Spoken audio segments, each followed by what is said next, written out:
Okay, in this presentation we are going to look at linear combinations and linear transformations of random variable. Here we have a random variable x and it's a normal distribution. It's a normal random variable with mean equal to 2 and a variance of 4. That is to say a standard deviation of 2 also. Also what we have is y, and y is a linear transformation of x. Y is equal to 3 minus 2x, okay? So we have three questions here. First off, find the probability of x greater than 1. Then we find the probability of y being between minus 2 and 1. And then we find the probability of x greater than 2 given that y is less than 1. Now, something that's very useful for us here, particularly in the context of linear combinations and linear transformations, are these two identities. So ax plus b is the linear transformation of x, okay, and the expected value of that is the a times the expected value of x plus b. Likewise, the variance of the ax plus b is a squared times the variance of x. So we're going to use those two expressions, those two identities, in our solution. So part A, this is essentially a revision of normal random variables. So I'm not going to spend too much time in it here. To find the probability of x greater than 1, and we have already found that the mean of x, the normal mean, is 2 and the standard deviation is also 2. Okay, so essentially this is calculate the z-score and then apply the standard rules for normal random variables, the calculations involving normal random variables. I'll go through this fairly quickly because hopefully this should be fairly familiar to you now. Okay, so the probability of x greater than 1 is 1 minus phi of 1 minus 2 over 2. So essentially that's the z-score there. Okay, z equals x minus mu divided by sigma. That's essentially what we're doing there. Inside those brackets, that's the z-score. The z-score is minus 0.5. Okay, 1 minus 2 divided by 2. Phi, the cumulative distribution function for the standard normal random variable, phi function essentially, of minus 0.5 is, essentially what we need there. So 1 minus phi of minus 0.5. Now, using the standard identities, the standard approaches you use in a situation like this, you use things like the complement rule and the symmetry rule. So hopefully you should be able to sort of go to that next step fairly easy using the complement rule and the symmetry rule for the normal random variables. If not, you're probably going too fast with this. Okay, that last step should be fairly straightforward and shouldn't really need too much explanation. So using statistical tables and using the z-score of 0.5, we should be able to deduce the probability of the phi function of 0.5, which is 0.6915.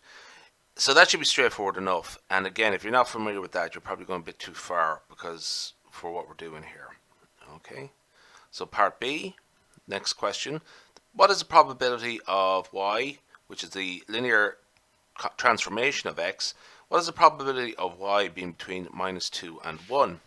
So since y equals 3 minus 2x, therefore the y will be a normal random variable, okay, with a mean of minus 1 and a variance of 16, which is to say a standard deviation of 4.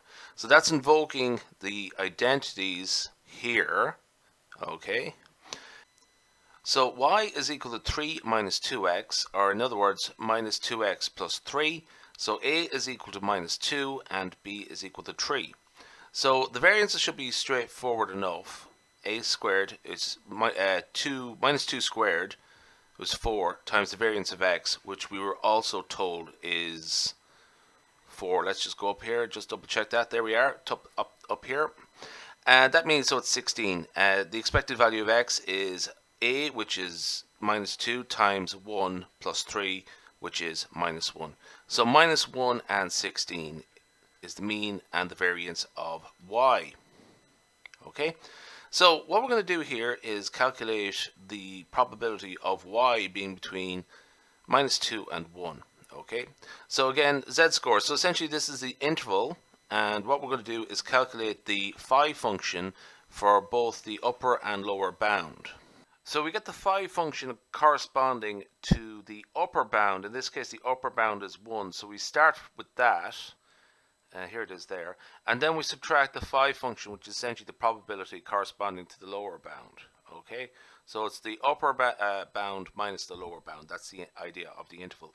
So in both cases, what we do is calculate the z-score. Now remember, mu here is -1, and standard deviation is 4, which is the square root of 16. Okay, so that's what those two numbers are coming in. And likewise over here. So the upper bound is 1. So 1 minus -1 divided by 4. That gives a z-score of 0.5. And let's look at the lower bound. -2 minus -1 divided by 4. That is -2 plus 1 divided by 4. That is essentially -0.25, -1/4. So what we have to do now is calculate the phi functions corresponding to 0.5 and -0.25. Now, again, this should be fairly straightforward stuff. I just sort of skipped ahead to the answer there. But again, for this part here, what we should be able to do is use the complement rule and the symmetry rule, particularly with the second part there, the minus phi of -0.25, just to actually sort of work that out. And there we would get our probability 0.29. Okay, so that's the second one. So really the trick there was really just actually sort of deducing what the formulation of the y random variable will be, finding the mean and the standard deviation essentially. So let's finish off with part C, which is conditional probability.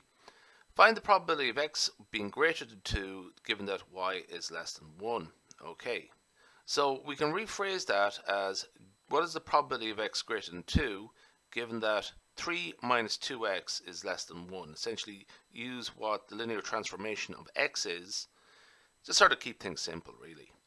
So what we can do here, if essentially this part here is using the sort of arithmetic we would commonly associate with relational operators such as that less than sign.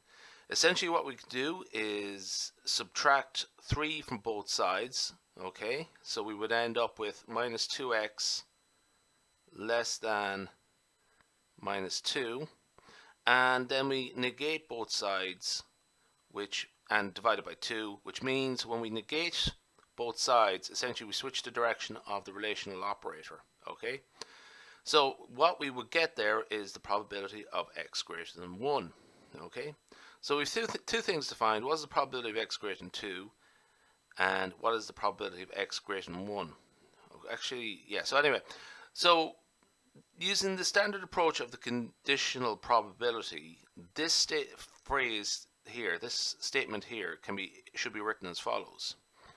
So the probability of A given B is the probability of A and B divided by the probability of B. Okay, now essentially what we can do, this line here, and this is very important, is because if x is greater than 2 and x is greater than 1, that means x is essentially, that can be rewritten as just x is greater than 2. Okay, this x greater than 1 part here is essentially redundant. Okay, that's what's going on there. So essentially what we have now is a fraction, the probability of x greater than 2 divided by the probability of x greater than 1.